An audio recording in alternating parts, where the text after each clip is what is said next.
touchdown. The impossible dream of a play. Madden is on the field. He wants to know if it's real. They said yes. Get your big butt out of here. Whoa, he has trouble with the snap, and the ball is free. It's picked up by Michigan State.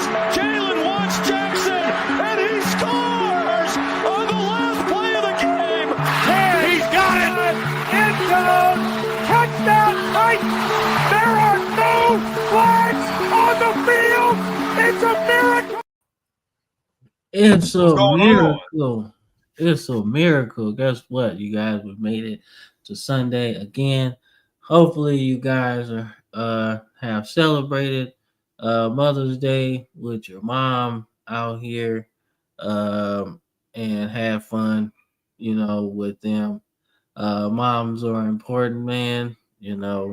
Us being both dads, fathers, we just be like, whatever, Father's Day, right?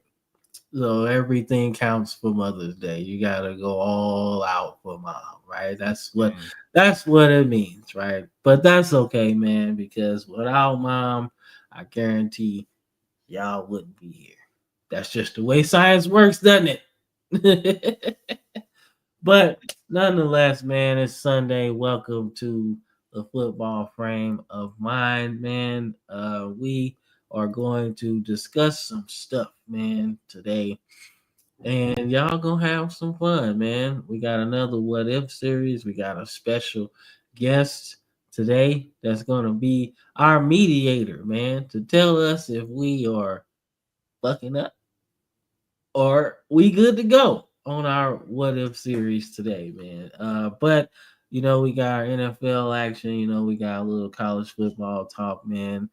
Got our high school player spotlight as well. So don't forget that, man. So pay attention to those guys because those guys are the superstars of tomorrow, maybe, man. So, but before we even get into it, how you doing, man?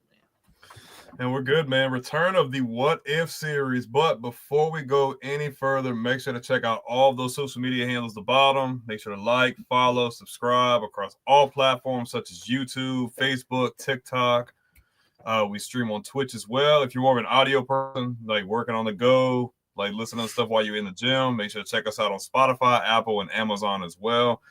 Approaching with 33,000 subscribers on YouTube. So really good there. A really good month, career high last month. So you guys continue to smash that like button to get all of our stuff into that algorithm. It really does help as well. But yeah, got a lot of off-season chat, and we got the What If series coming back. It's going to be plenty of fun, guys. It's gonna be fire, man. It's gonna be fire, dog. So,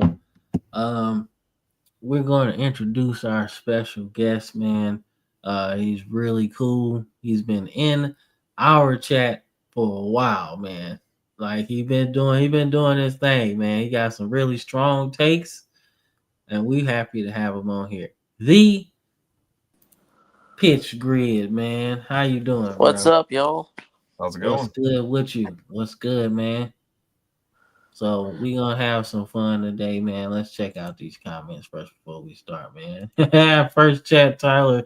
You see that smooth, bro? You did see that smooth probably chilling with mom today. So we ain't too mad about that, man. Yes, it is. Yes, it is. All right, so let's bring this up, man. I done spilled the beans. My bad. Oops. Don't pay any mind to that. Don't pay mind to that.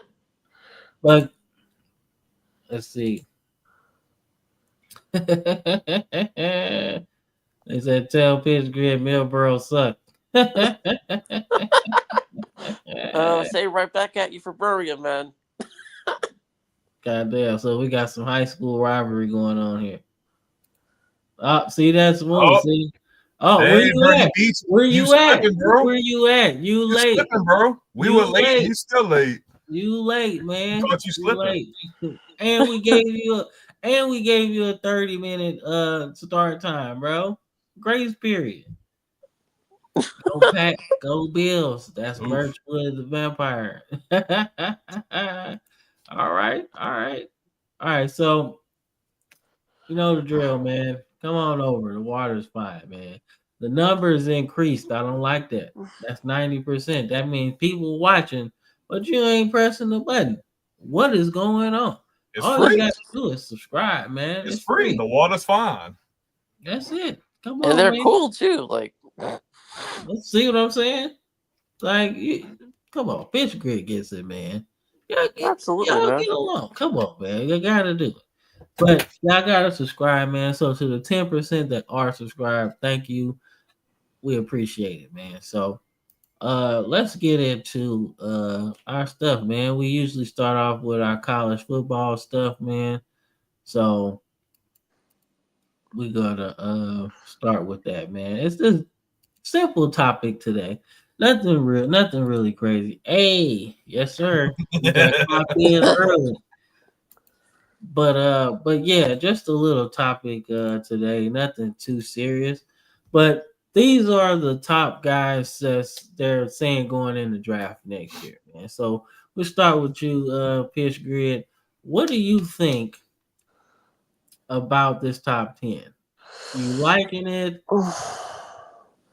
I could see some of them. I don't know. It feels like number. It's hard to see the list, but Man, sorry about that. it's all right. I don't see great anyway. But yeah, I don't know. The one to the Raiders looks like an interesting one to me. Yeah, TJ Parker. Yeah, like it might be a position of need, but do the Raiders need? Are they going to be able to get him that high? Right? I think that's kind of a stretch to have the Raiders in the top 10 next year. I think that's kind of crazy talk, in my opinion. I think the Raiders are. I think, me personally, I don't know where everybody else stands. If everything falls into place the right way for the Raiders, I think the Raiders could sneak in the playoffs. I know that might be a hot take, but they did a lot of addressing areas of need. You got Geno, you got your cornerstone at running back. I think the Raiders are far from a top 10 pick next year. They need a better O-line. That's my only issue with that. Yeah, they could upgrade the offensive line a bit. I think they addressed a little bit of that in the draft. Little, but like Colton Miller's got a contract issue. There's a couple of others. That's going to be really interesting to see. But yeah, I don't know if they're going to pick top 10. They might pick top 15. And I don't know if they're going to be able to pick that high. And he might be gone by that point. That's my thing. That's where I was going to go. And see that Smooth says, can we see Arch play a full season? I'm glad he's got the same take as me. It's like, look, the lineage, the name, we've seen small snippets of the talent, but I need to see him play an entire SEC schedule before I'm ready to spend not only that, pick on him. Not only that, but I want to see him play more than one season. Arch, like, he sat out 2 years at Texas. Like, are we really going to just take him in the first year? Or is he just going to really just play 1 year and bounce? I don't think that's... If I'm a GM, I don't want to have a quarterback that's just had 1 year and it's not uncommon, though. Look at Tyler Shough. No, it's not, but it feels risky. Yeah. From what I feel like ups 10 and years downs. ago. From what I've seen of his playing at Texas, it's up and down. Not consistent, but... Yeah, Birchwood says he'll be on the floor before finishing his drop back. They're referencing their offensive line troubles, man. But for me, my biggest takeaway is Garrett Nussmeier, man. I know, Brandon, you are LSU personified, but I don't see it, man. The same thing you felt with Jalen Milroe, as far as not seeing it as an NFL quarterback. That's not a fair comparison, bro. I'm not comparing them to like their skill set. I'm just saying as a first round grade, I don't see it. Why would you think he's first round though, Brandon? Like, let me hear it out before I say anything. So if we're just gonna go off, and this is biased aside, I'm just going off of the tape. If somebody's bad, I'm not gonna be like a homer. But him, you've got the arm strength for sure. He's tough. He's gritty. The only concern that we're really worried about right now, he's a gunslinger. Anytime you have a gunslinger back there behind center, you're worried about forcing balls in the tight coverage. trying to make something happen, that's always going to be something. And we see guys like that all the time in the league still get things done. I think his intangibles are there. I think he can do it. I think it's really going to come down to like his development over this offseason. Like, are you going to cut back on those turnovers? And another thing is holding on to the ball too long as well. Knowing when to take off and get those few yards and just run for the first down instead of just trying to force it 20, 30 yards downfield and give the ball back to the other team. So I think he does have a lot to work on. But I think a first-round grade is warranted based on the pros from his game compared to his cons last year. I'm not saying a top 5 pick. Not saying a top 5 pick, but he could sneak into the first round. Okay, but let's put this in the context of quarterbacks coming out next year. Do you think he's him, Levitt? Do you think he's top 5? Top 5 quarterback next year? Yeah. Yeah, definitely. I don't know. What was the game last year that LSU lost? That Nussmeier just didn't play amazingly. I think it was Ole Miss. I might be wrong, but it felt like, I don't know. I can see both sides of the coin. I mean, he did lead them on a game-winning drive that game, if that counts, especially when it mattered. So you can have a bad game but finish out strong. But that's kind of the same thing I say about Dak Prescott, bro. Like, but anybody can have an off game, though. That's a one game. But you're good at cleaning up your own mess. They wouldn't have been in that mess. But we're going off a one-game sample size with that. We're not saying that's about as a whole.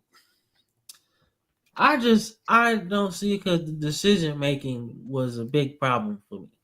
He had a lot of interceptions last year. Like, not as much as Carson Beck, but he did have a lot. Yeah, I agree with that. I mean, and that's a key issue for me when you're picking in the first round, man. Like, decision making is key, because you're picking a guy that's going to be your signal caller for the foreseeable future. And if you can't protect the pill, now what you gonna do when better defenses come after you? Yeah. And you don't have the luxury of Kyron Lacy, rest in peace, or Malik Neighbors, or receivers of that ilk on your team.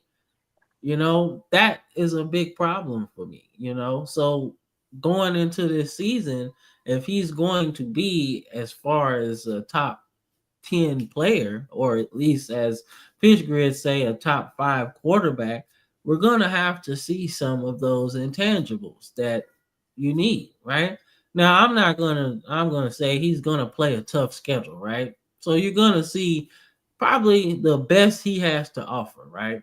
And if that's not less turnovers than last season, then he's probably not going to be that high, man. No, I don't think he's top 10. I don't think he is. I think he sneaks in, just depending on how the season goes, if they make playoffs, and if he cuts back on turnovers. That's the biggest things for me. I will say this, like, I want to see it this season. This is the season he has to show it, though. Like, we've seen quarterbacks have mid-seasons and then skyrocket one year, and they shoot up draft boards. So, like, Joe Burrow. Yeah, Joe Burrow or Vince Young, for example, if you want to go back a little bit. Yeah. So, I mean, it's possible. I just want to see it before buying into the hype. Yeah, I'm definitely not. I'm not up for the top 5, top 10 hype at all. I watched them there every game last year, and there were definitely concerns like how he had spoke of. So we need to see. And what's even crazier is that, as a Bama fan, right, you got Caden Proctor number 1, right? Now, for me, following the program as close as I do, he has number 1 potential in terms of size, physicality, and everything. He's like 6'7", 6'8", or something like that. But he's like 350 pounds, right? For me, I like my tackles to be a little bit more lean on that side, right? Because seeing him play last year, there was a lot of little guys, right? The Harold Perkins of the world, right? The little dudes that can edge rush really well, but kind of skating around him, right? Because he didn't have that mobility to really stop those guys. So for me, I want to see what he looks like this season as he slimmed down a little bit.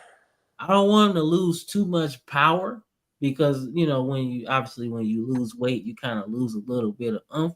But I want to see him just slim down a little bit if that adds a little bit more agility to him. That's it. Okay. Here's the question. What's up? If you are a GM and you have the number 1 overall pick, who are you picking there right now? It depends the franchise, I feel like, in your areas of need. I don't see the Giants. They got the Giants at 1. I definitely don't see the Giants. So throw out a team like that you would think would have the number 1 overall pick.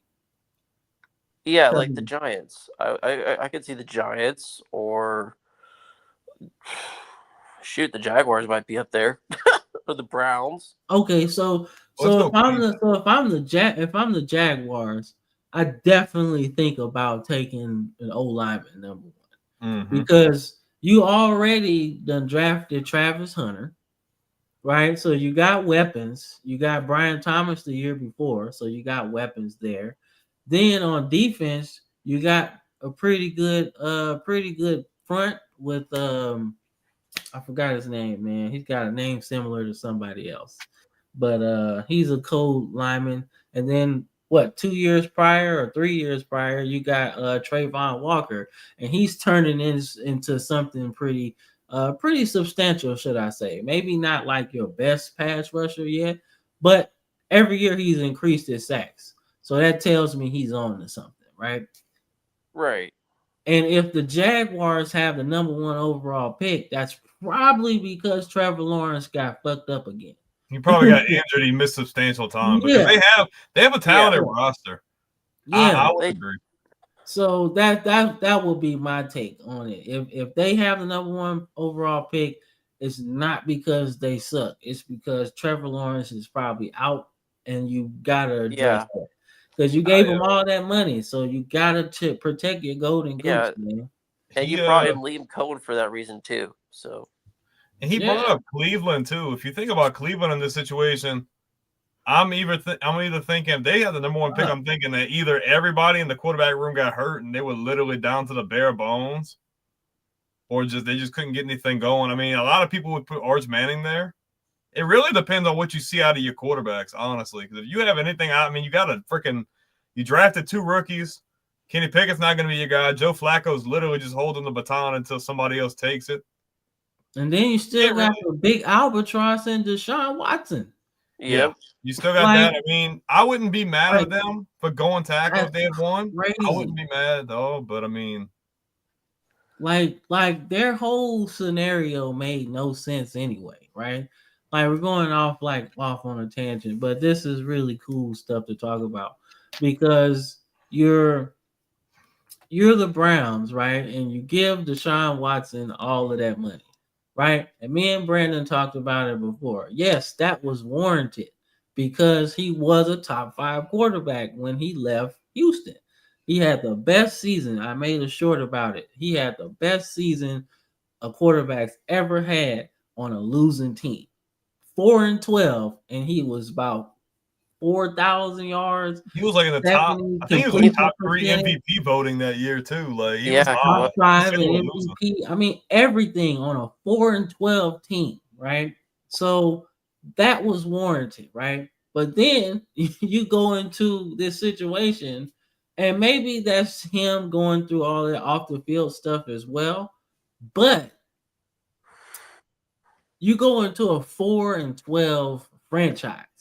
Like this is what the Browns are. They are 4-12 as a franchise. They are dog shit. That's what they've been since they got their team back.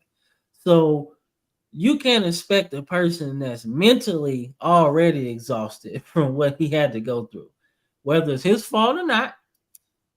You had to deal with that. And then as Birchwood says, and we're going to get to the rest of the comments, man, but fully guaranteed was crazy. Especially to be the highest contract in NFL history. That was insane. That's the crazy part about it. Not the dollar amount, because he deserved that. But giving him fully guaranteed as he's going through a civil lawsuit is crazy work. Because you don't even know if he was going to be convicted at the time, bro. Like, he sat out for over a year, but we've seen guys sit out for over a year and they come back and they're not most of the time they're not the same player. Guys like Le'Veon Bell and so on. They Le'Veon come back Bell? and the production's not there. So it was not a good move. That was nasty work, man. So, but Nicholas Henry says, Arch. I mean, but see, everybody brings that up. Like Arch was benched for a 7th round pick, but let's not forget that Ewers was the guy. Ewers should have been a 3rd or a 4th round pick. Let's just be realistic. 7th round pick was crazy. Quinn Ewers is like his intangibles are crazy. Like There's Tyler Show going to your Saints in the 2nd round. Like I would have, if I really wanted to take a quarterback that maybe fits what my head coach is looking for. I would have liked Ewers in New Orleans, to be honest. And that's not even liking the Saints. I thought it was a good fit. You could have took Sanders. You could have took Ewers. Hell, I wouldn't be mad if you took Milroe in the 2nd round. I would have felt better. Bro, yes, you would have. Not in the 2nd round, bro. In the 2nd round, bro? Really? I was not taking Milroe in the 2nd round, bro. Why not? You already said he wasn't going to be a 1st rounder, right? That's fair. But 2nd round, and you need a quarterback. I wasn't even okay with them going, like, if you wasn't going to go QB in 1st round, like, I just didn't see why they took Shook in the 2nd round. I wouldn't have went QB. I would have waited. Anybody except I would have waited and took care of the other areas of need. They have a really old roster. No, I'm saying I'm not saying that Kelvin Banks was a bad pick, right? That's fine. You got your future tackle for probably 10 years if he pans out, right? But I'm just saying that 2nd round, you gotta pick somebody at least with something else. If you're not gonna go Sanders, right? You're like, oh, we don't want him, right? There are like 3 other quarterbacks that you could fit into that system right away. Yeah. I'm just saying, I don't think you had that. I'm just saying, I didn't think they had to do it 2nd round, especially with how the quarterbacks fell. They could have easily got another good skill position player they needed. It did feel like a panic pick, that's for sure. Well, there have been reports, but there have been reports for a couple of months that they really liked him. Like that had been something floating around, especially like with different sources. But just in the 2nd round, like I get it. Like his skill set's a good skill set, really good arm strength, good accuracy, pretty pro-ready quarterback, probably one of the more pro-ready guys in the class. I just didn't agree with them taking him there. Like if you were gonna take him, I feel like you could have waited until the 3rd round and got another area to need in the 2nd round. I feel like that pick was like I could see that. Yeah, I kind of feel like that was. I mean, heck, you could throw the Saints in this category of the number 1 discussion. It's a possibility. The Saints have definitely a strong possibility of drafting in the top 5, depending on how things shake out for them. They definitely are the most unfavored team in the division right now. Now, do they go after Cousins? Hell no. That would be a Mickey Loomis thing to do, but they're still talking about Aaron Rodgers. His name's floating around. I'm like, dude, just let the 2 young guys compete. It's a brand new start. Like, let them have at it. If you're bad and you're drafting in the top 5, if you don't like the 2 quarterbacks you got, guess what? You can draft a guy there, or you can go somewhere else with it. But my Chaos Gremlin likes that thought. No, not Magic City. There ain't no Magic City, Kirk, no more. Yeah, and see that Smooth says Quinn kind of got blackballed like Shador. Like, I don't think so. I think he slipped because of injury concerns, honestly. Because he was hurt the year before and then he got hurt this year. So it's kind of like, Not only that, just his inconsistent play before last year. Last year that was probably his best year. He balled out last year. Yeah. Yeah, but the years before that, he was so inconsistent. Like, as a Big 12 fan myself, like, I preferred playing against Ewers than someone else because it felt like we could take advantage of any mistakes he might make. Yeah, that's true. And Nicholas Henry says, plus Ohio, Iowa breeds O linemen. That is true, man. Iowa, Nebraska, Notre Dame, teams like that. Yeah. Tight ends too. My word, Iowa's tight end you. Yeah, that too. They got a lot of tight ends in there now. Dallas Clark went there.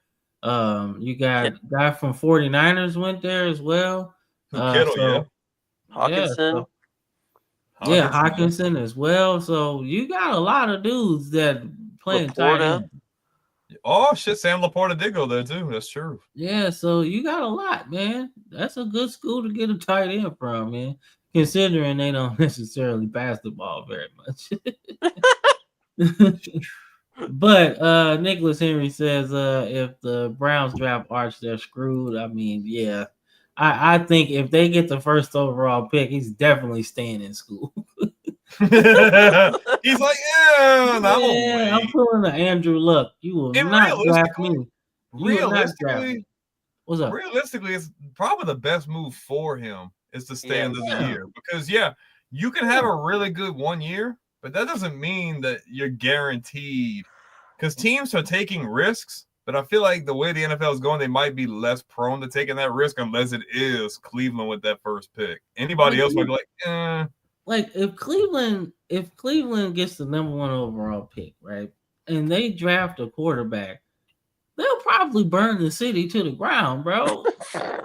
Like, think about it, because you already took 2 rookie quarterbacks, right? One of which had a universal first round grade, right? Universal. So obviously he's in front of Dillon Gabriel, right? Not just because he got drafted behind him doesn't mean anything. If you had to pick Dillon Gabriel or Shedeur Sanders, I'm probably sure you pick Shedeur Sanders just off of how he played, right? But now you got, like I said, Deshaun Watson is still there. He's still owed a lot of money. Then you got Flacco, who played pretty good. Got him to the playoffs. Yeah. His last time at Brown, he was amazing. So let's not forget that he played pretty good, right? You know, no, his time with the Colts last year was bad. Last year was awful. My word, did he suck. Yeah, so that's a team that could be in there. I'm not necessarily sure what the Colts do, but as me and Brandon said during the draft, them drafting Tyler Warren shows me that they're invested in Anthony Richardson. So they obviously want to. They have to. Yeah, like they want to see him succeed, or at least they are showing that they have that idea, because you don't draft that particular player if you don't want him to succeed next season, right? So that's where we were going with it, man. But let's see. I was just thinking, like, Flacco with the Colts last year, he was bad. I think it was the Jags game. He threw like 5 picks. He was on his Nathan Peterman-ish. Yeah. Oh, gosh, don't say that name.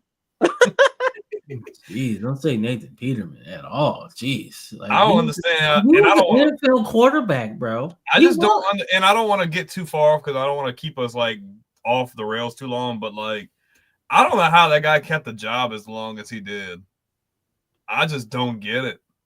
Like, Cam, are you going Paxton Lynch or are you going Nathan Peterman? That's well, in terms of college career, I'd take Paxton Lynch. Hey, the memes live forever, man. We love the memes. I'm telling you. So Birchwood Vampire says he hates that Miami got yours. Hey, man. That's a good move for them. One more concussion from Tua, and yours is the starting quarterback for the Dolphins. Let's just say that. We don't want to see that happen. Daniel gets fired. Yeah. And it's looking like that. If they get off to a rough start. That doesn't feel like a good team to me, man. It's just not. They're talented, but they're not a good team. That feels like a top 5 drafting team to me.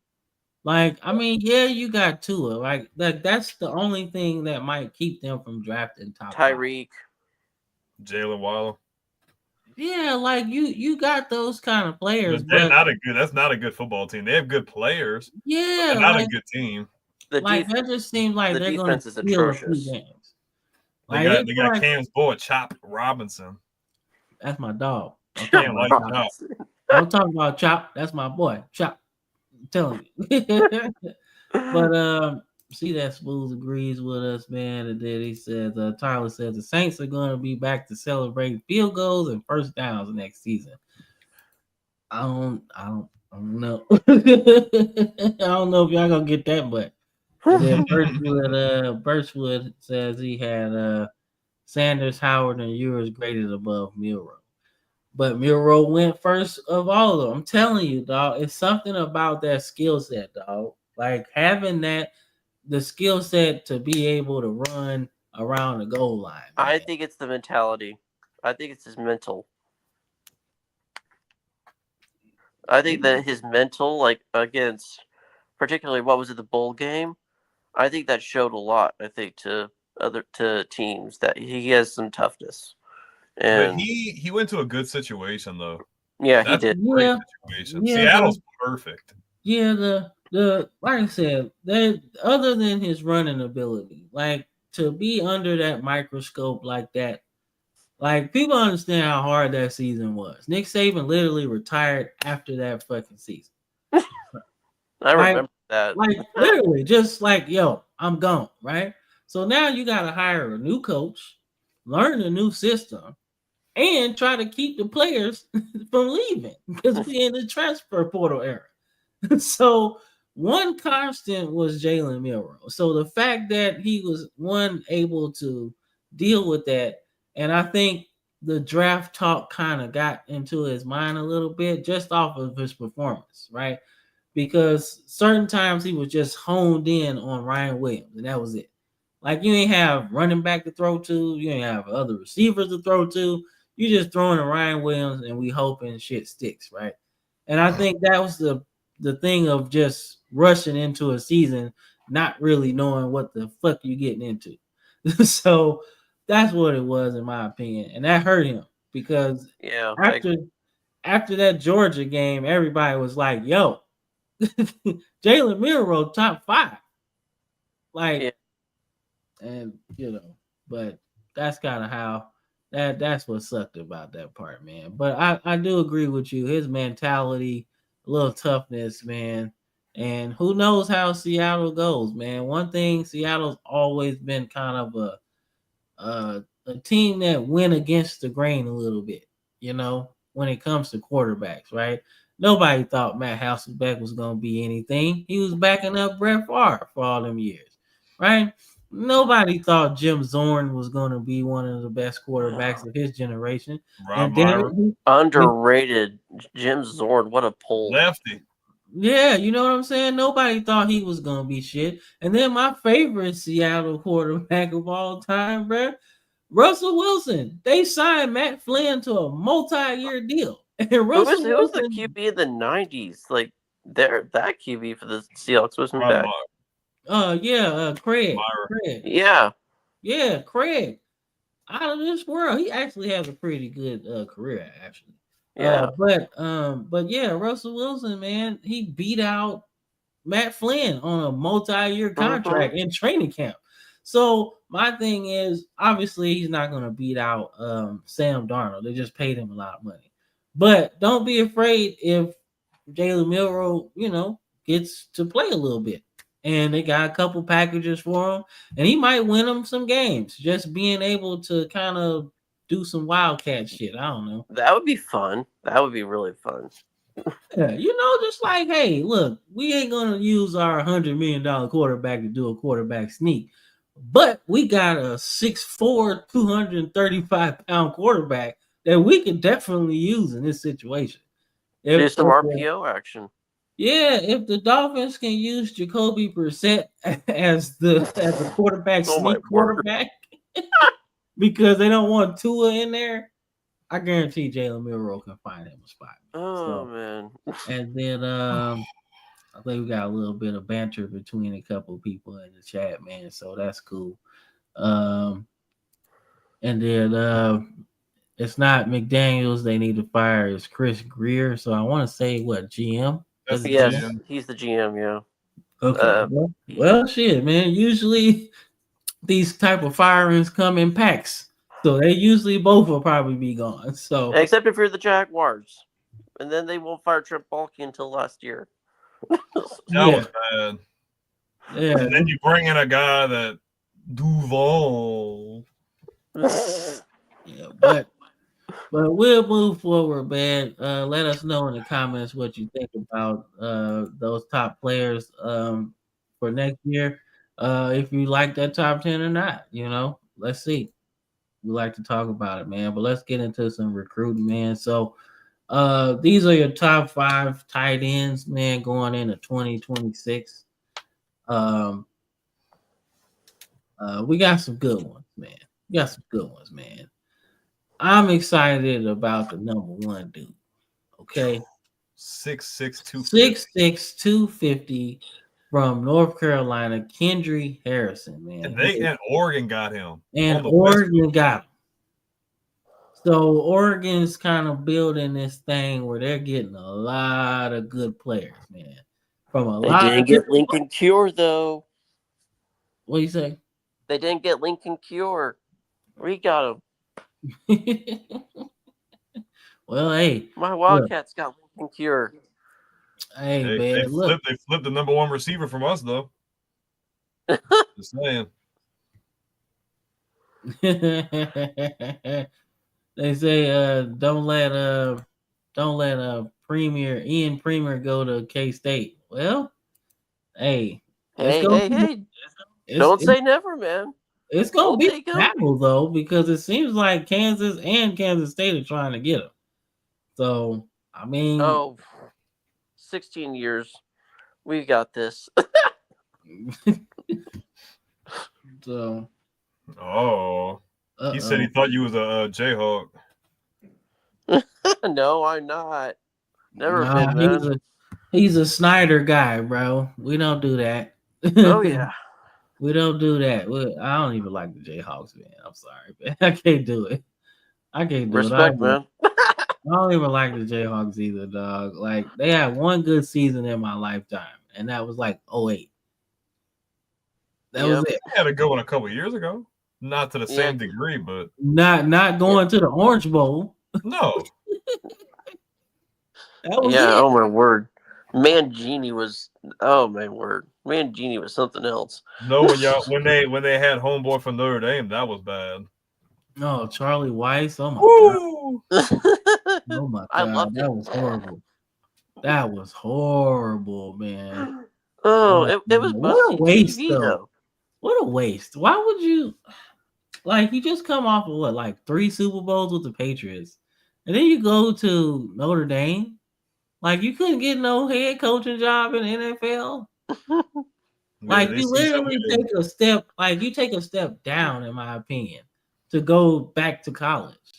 Even though that's a big time program, you just won 3 Super Bowls, or at least 2 with the Patriots. I mean, you can say the same with Bill O'Brien.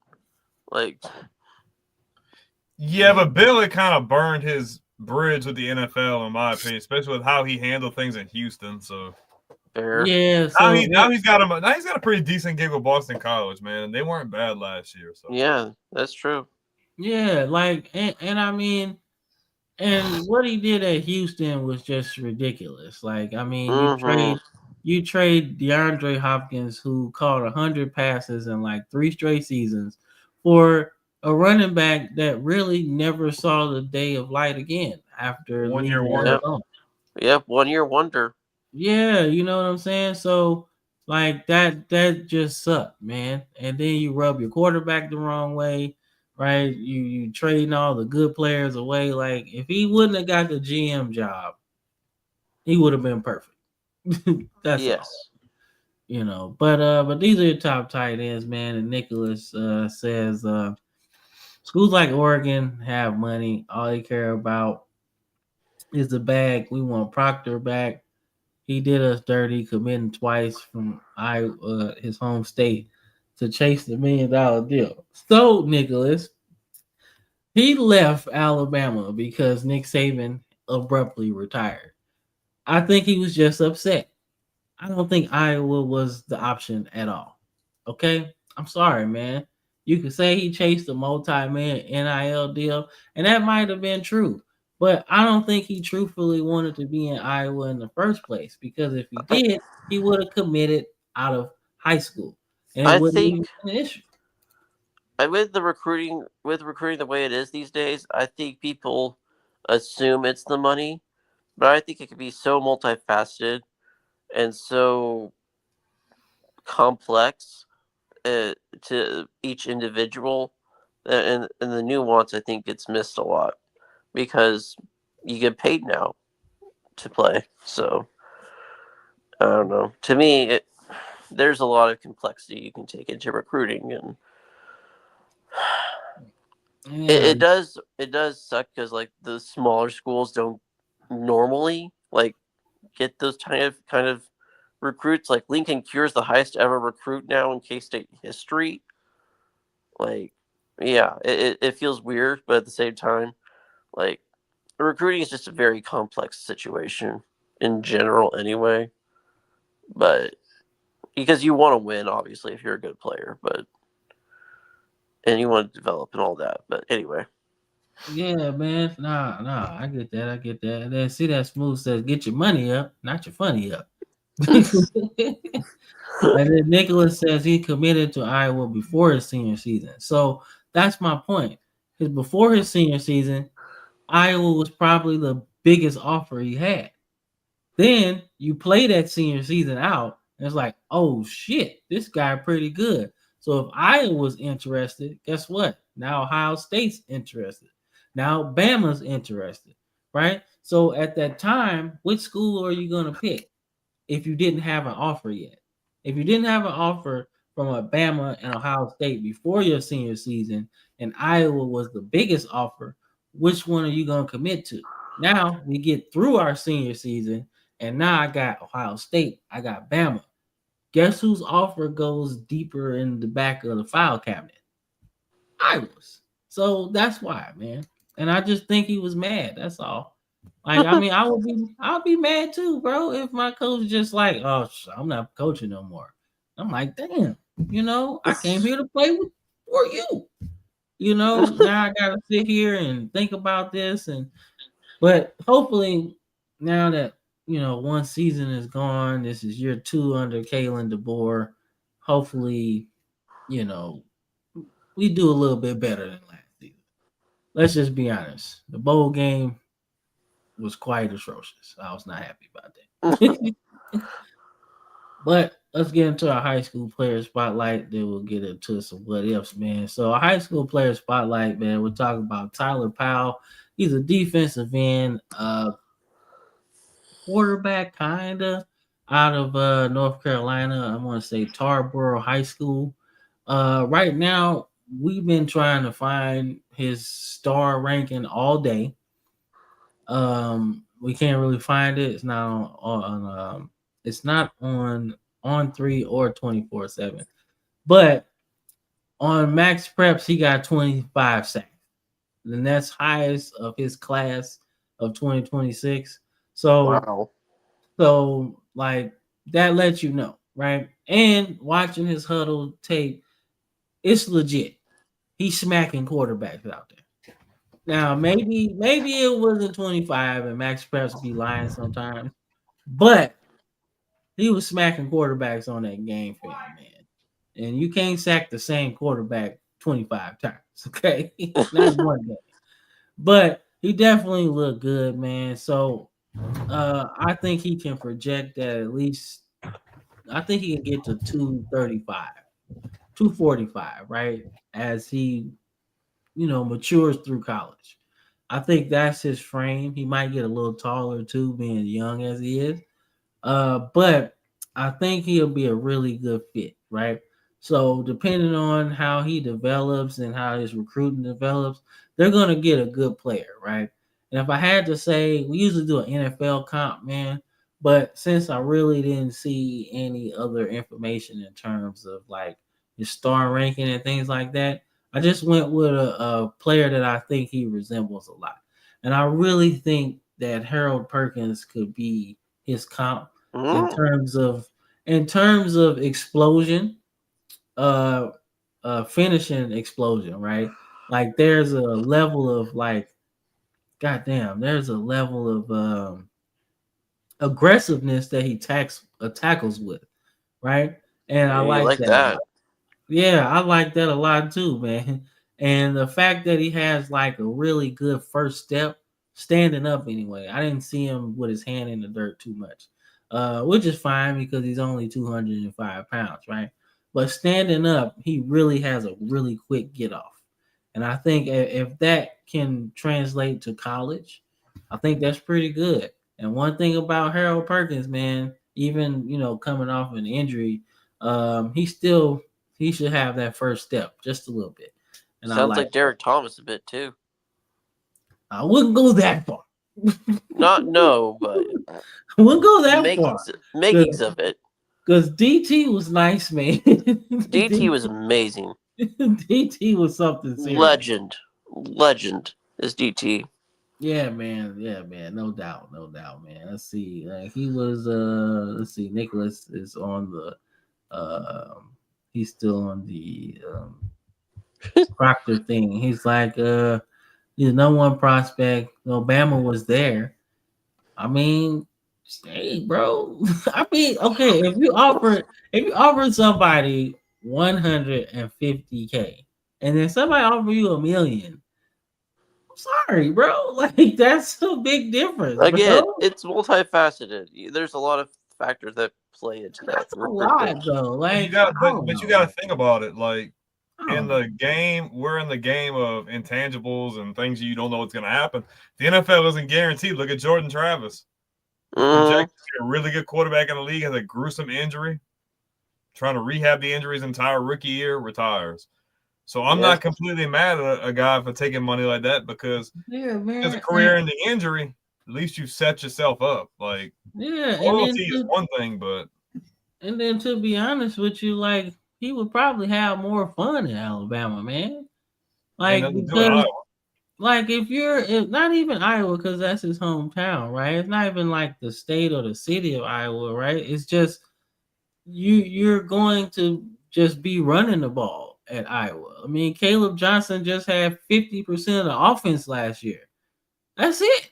So all you're going to be doing is running at this point, right? But at least at Bama, you got a chance to maybe pass block 50% of the time, right? So I don't know. Get some tape out there, Yeah, and then See That Smooth says off topic, but the Pacers are beating the Cavaliers 80-39. Wow. Can't watch NBA, bro. That's hot garbage. That game is hot garbage. Hot garbage. Man, but I'm sorry, man. 80-39 in the playoffs. That's a garbage ass game, bro. That's worse than watching it in the regular season, bro. Like if you really tune into the playoffs and it's a score like that, shit. And off topic, but the Cavs are the number 1 seed in the NBA playoffs for the Eastern Conference. That's why that's important. They're supposed to be the best team in the Eastern Conference flat out. Losing like that is definitely not a thing, man. So but Birchwood says imagine Derek Thomas today on the Chiefs. Oh, if only. I'd rather not. I would love that. Absolutely not. I would rather not. I don't want to do that. I would take that every day of the week. Birchwood says the NBA is killing itself. It done killed itself already, bro. Yeah, it is, man. But that's a high school player spotlight, man. So Tyler Powell, if you watch the show, if you find this on YouTube, man, we watching, man. We want to see how your recruiting goes, man. But it's time for the best part of the show, man. So we're going to do a quick commercial break. If you could find it, Brandon, that'll be cool. All right, cool. You got me. Run a quick commercial break. We'll be right back on the Football Frame of Mind. I can't hear you. Muted. Yeah. Are we doing the what if after this? Yeah. Okay, so I'm gonna do the commercial, then have the what if intro after. All right, cool.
right. It's that time. It's that time for our What If series, man. It is something we started this channel doing on a daily basis, man. But now as we get into this off season, we had a really good season last year in terms of growing our channel. So now we want to get back to some of the stuff that we really enjoy doing, man. So we're happy to have Pitch Grid with us, man, so we can actually talk about some of this stuff, man. Uh, so we're gonna start off this What If series, man, with the no, I take it back. We got some news. I'll take it back. Before we get into our What If series, we gotta wish Derek Carr a happy retirement, man. Finished his career with 35,000 passing yards, man. 200 touchdowns, total touchdowns. He's a 3-time Pro Bowler, man. Having a little bit life lessons are really kind of hurting him right now. Life is lifing for him. I'm gonna give condolences to his wife. He had a miscarriage and everything. And he's dealing with the shoulder injury that ultimately probably caused him to hang it up, right? So life is lifing for him right now. And I really hope that he's all right and that this whole decision is just to just chill out in life, just kind of redo things in his life, and just get it together. Because football is only half of it, not even half. It's 1/4 of your life. You got the other 3/4 of your life to really worry about. So hopefully he is good, and we just want to wish him happy retirement, man. So he can really, really enjoy life. So I liked him. Me and Brandon differ on his brother's impact in the NFL. We differ on it. But I like to say he definitely had a better career. Yeah. And than people expected, honestly. Because he was a 2nd-round draft pick. So, he obviously had to really he got the job anyway. But I think he did a lot better than people thought he would do. I mean, he was an MVP finalist in 2016. He doesn't break his leg in that one game, he probably wins it. Yeah. See, so I just think it was just fun to have two brothers in different phases of the NFL play. David Carr being the 1st-round pick of the Texans ever, their first pick ever. So that was pretty cool, right? Even though it really didn't amount to anything.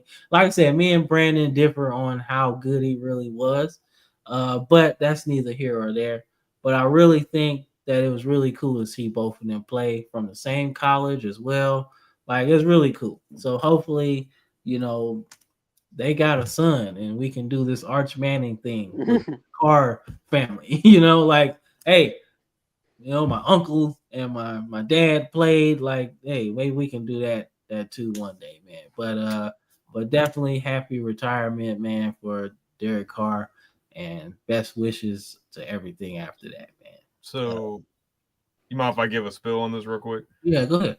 So, before anything, happy retirement. I really liked him when they were going to go on that playoff run. Had he not broke his fibula in that game, the Raiders had a strong case to try to make a trip to the Super Bowl. They were a really good team. He was playing stellar. They were. So let's get that. I hate to say that they were. But when the Saints gave him that contract, I was already skeptical of that.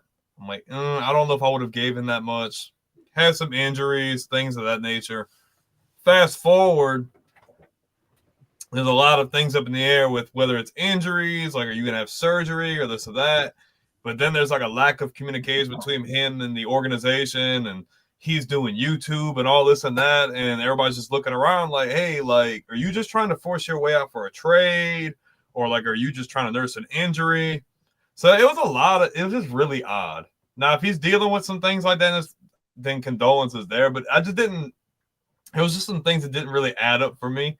It didn't really sit right with me because I kind of feel like you were kind of leaving them out of the loop.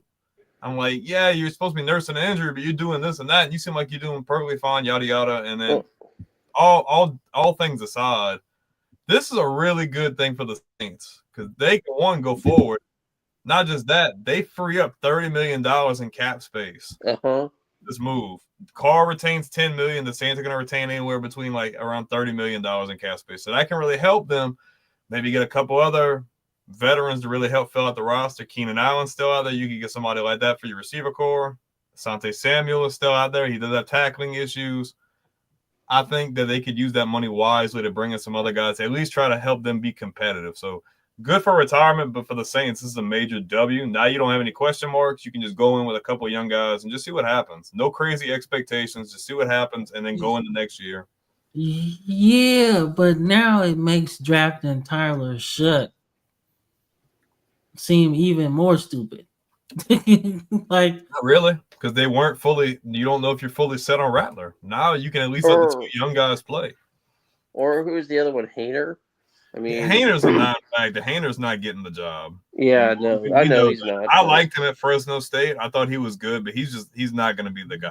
It's going to be one of those two guys. I think Rattler will probably get the nod, and then we'll see what happens. But here's my thing: like, even what you seen from Rattler last season, I think if you had drafted Shedeur Sanders at that pick that you guys had, that you drafted Kelvin Banks with, do you think he beats out Rattler? Probably. It really depends. We're only seeing a couple of days of rookie camp. I mean, you really never know. I don't know, but that's a big question because we don't know what Rattler's going to look like. Seeing how his development's gone in the offseason. We don't know what kind of growing pains Shedeur Sanders is going to have. Most people can be like, oh, Shedeur Sanders. But, like, that's a big intent. Like, that's a big what if. Like, you really don't know. Yeah. So, I mean, yeah, you took Shuck in the second round. Does it look kind of like a funky fit pick? Yeah. But from my perspective, like, you don't really lose. Like, you got – either way, in the first round, you got a cornerstone at tackle. That's good, right? Regardless of what you did in the second round, that was a good pick for you.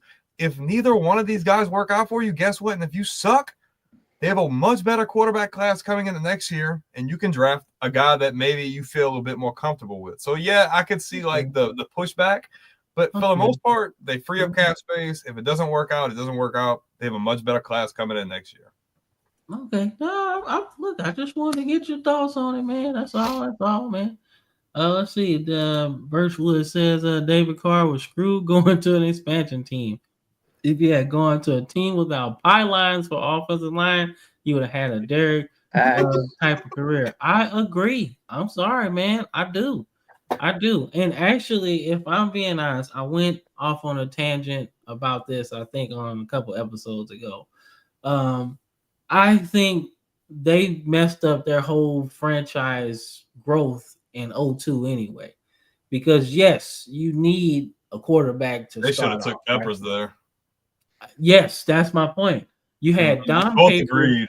You had Dom Capers, who was the defensive coordinator of the 90s, pretty much. And you got this albatross in player, aircraft carrier, and Julius Peppers, right? Nobody knew Julius Peppers would be 170 sacks or whatever. Nobody knew that. But damn it, he looked like he could do it.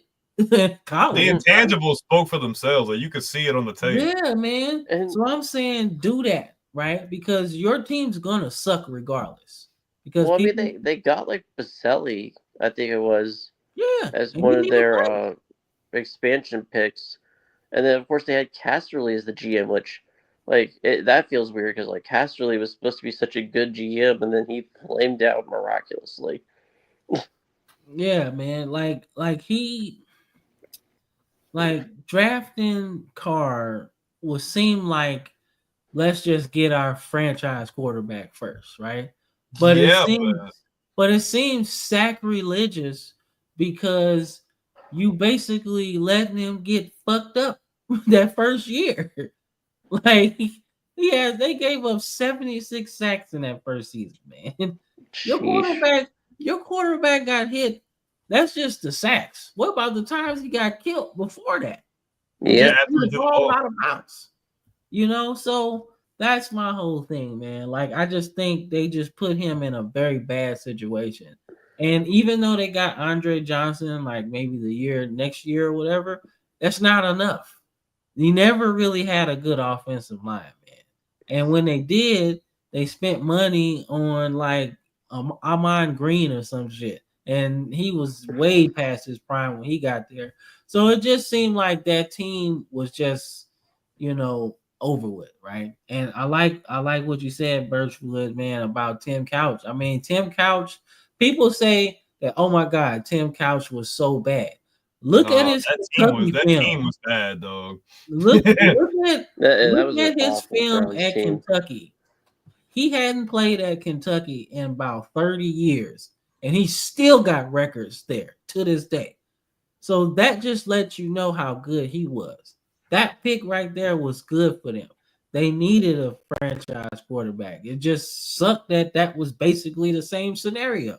An expansion team, basically. Even though the Cleveland Browns had been a franchise before, that's still an expansion team because they ended up with the first round pick in 99, first overall pick in 99 and 2000. So that lets you know how bad they were, And both of them picks technically didn't pan out, in my opinion, because they sucked. Like Courtney Brown was really good, but that's all they had on defense for that second year. And then the first year, all you had was Tim Couch. That's it. And there you go. That's how bad. Hey, at least they didn't get Achilles Smith. Oh shit, yeah. Yeah, man. And sandwiched in between both of those picks, Tim Couch being number 1 and Achilles Smith being number 3 is Donovan McNabb at 2. And That's crazy. And what's even more Imagine if ironic, Couch went to Philly instead of him. Right. And what's even more ironic is that the Phillies fans at the draft were like, boo, who is this guy? He sucks. And you really could have gotten the alternate universe. Achilles Smith with the Eagles or Tim Couch with the Eagles. I mean, he could have killed it there, though, bro. I think Tim Couch could have killed with the Eagles. I do. That's what I'm saying. I do. I think he would have been pretty good because Andy Reid coaching him, that would have been amazing. Yeah, I think so. I think that would have worked. Now, Achilles Smith, I think, was sort of in what we were talking about with Arch Manning, right? Coming out after one full year. Because that's basically what happened to him. He had one really good year at Oregon where he lit up the scoreboard and he already had NFL height and weight and all of that, right? So he looked like a really good prospect.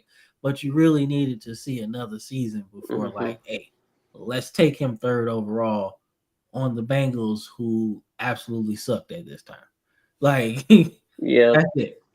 They were pretty bad. And they're so bad that they got Carson Palmer, who turned out to be pretty good. So, yeah. So there you go, man. And then Birchwood says, sometimes when you lose your confidence, it's over. I mean, yeah, just like a kicker, man. Once you lose that confidence, you start shanking shit, and that's it. What if idea? Let's see what you guys see as move. Nah, all right. I will double that. You know what? I'll double it. I'll do that next. I'll do that what if next, but I'm gonna change it around. What if the Raiders just took Al Davis's draft rights away? Yes. In the year 2000. Yes. In the year 2000. No, specifically in the year 2007. Fuck all that. I'm talking about 2000. Yeah, but 2007 was bad, bro. Yeah, no. Every draft in the 2000s except for 2000 because Charles Woodson was 98, 99. Oh, but bro, like 07, dude, he completely pulled the Plaxico Burress and shot himself in the foot. Let me give Jamarcus Russell this big crazy freak. I did that what if already if Russell actually worked out. But like but like I said, we went into the what if about that scenario, I think last year. And that scenario just it from the jump it was fucked up. Like you take him 1st overall. And I can see why you did it. He's got a big arm. It's exciting. He probably could throw a lot of touchdowns, right? But you already messed him up when you hired Lane Kiffin just to fire him after year 1. Facts. Like Oh, that's and they that's brought in Town already. Cable. Yeah, like you literally stop his development right then and there. Terrell Because Pryor was Lane their Kiffin, quarterback that year. My word. like you can't even put your fingers into him if you're Lane Kiffin. Chiefs Right? had that Raiders team at one point at 3rd and 48. Like, my word. Like that was a bad team, bro. It was. I mean, you had to fight. You had to fight for your job if you're Lane Kiffin every day because they wanted to fire him as soon as they hired him. So you can't even worry about your own quarterback trying to get him to focus on what you need to do because you fighting for your job. And then he was kicked. He was basically fired the next year. So then he goes from Tom Cable to I want to say, oh man, The former player, right? was it Art Shell? Yes. Yeah, Art Shell after that. And then after that, it was Hugh Jackson. Oh, my word. And which wasn't terrible because they won like 8 games or something Yes, like but that. still, it's Hugh Jackson. Oh yeah, because the Cleveland days. Yeah, he got fired from Grambling too. Yeah. So, But I mean, but that's my thing though. Cleveland literally was ass, bro. They were so bad. Like even if he takes that job, it's still gonna be ass. I don't think it was him. I just think they were horrible. You started that season with Deshaun Kaiser at quarterback, bro. Yeah. That Keon Coleman play literally signified their entire season. Yeah. Oh yeah, when he dropped that ball and hit him like right in the face. Yeah. That's another guy I thought was gonna be really good, man. Boy, his Right? Baylor highlights are Oh, my absolutely word. insane, bro. But he just couldn't put it together. But let's see, hot take for Birchwood. Denver's winning the AFC West. I'm not ready No. to say that I'm yet. not. They're I'm not. good. They're good, but they're not ready yet. All right, let's get into this. What This if? what if series, man. See the question marks. See the question marks. Huh? What? What? Who? What? That's what it is, man. So, Brandon, this is your what if, man. So I'm gonna let you start it off, man. What you got? So this is coming from the team who won the positive impact of this game. Driving down to the wire, Super Bowl 49. Patriots had the lead. Seattle's driving right down the field with ease, which is crazy because our defense is legit. They get inside the goal line. You're anticipating Beast Mode's going to get the handoff because why not? He's been getting it all season long. He's been killing it all season long. You see them arms? Who was tackling him? So me sitting there in this moment, I'm like, well, it was a good run. You know, we can't win them all. You know, we lost the last 2 we were in. I'm like, I guess it just is what it is. So when I see that ball get snapped and Russ goes into a throwing motion, I'm like, that's odd. And he goes to throw it, and I'm like, well, he's gonna find him. He's gonna throw a slant or something. Somebody's gonna be open. He throws it in the coverage. I look back, and all you see is Brady jumping up and down the sidelines. I'm like, no freaking way this dude just turned. I'm like, this dude really just threw a pick, bro. And all you see is everyone on the sideline, like, and Marshawn Lynch just goes to the peaker, ha, like dumbass, like what you doing? But like the impact of this game, like if you look like over the next 5-10 years, this game completely changed the trajectory of this team. Seattle goes ahead and if they run the ball, they win this game. Seattle's going to stay a perennial powerhouse in the NFC, but you can see, like if you go next year, 10 games, they win 10 games, losing divisional round. Another 10-win season, divisional round. They miss the playoffs after that, lose the wild card, lose divisional. But as you see, like over the next couple of years, where they give Russ gets a 4-year extension following this, so they're like, we're gonna lock him up. You know, we went to 2 back-to-back or 2 Super Bowls, cool. They extend Michael Bennett after that. You get in the 2017, they trade Marshawn Lynch. They signed Eddie Lacy, Cheeseburger Eddie. Cam knows all about Cheeseburger Eddie. I do know about Cheeseburger Eddie. He was good when he wasn't on them cheeseburgers. They give Cam Chancellor an extension. So it's like, okay, well, you know, he traded Marshawn. We're still trying to retain players. But, like, once you get into 2018, you know, the Seahawks are staying in this 9 to 11, 10-win range. but they just can't punch back to the glass ceiling. It's like something after that game completely they just couldn't get back.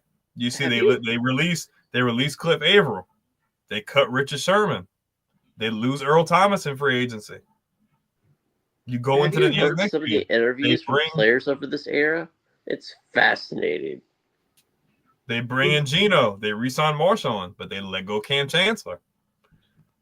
That entire secondary unit was completely gone. And I feel like what happened was Pete Carroll showed a lot of favoritism between Russ, and it was blatantly obvious. But I think what happened in this game magnified it so much to a point.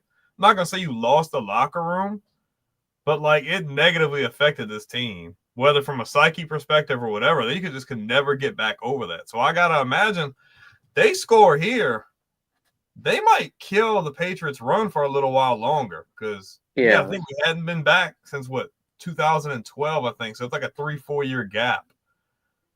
Seattle's gonna find a way to retain those players. They went back-to-back Super Bowls. You're extending Russell Wilson. You're gonna find a way to keep that secondary together.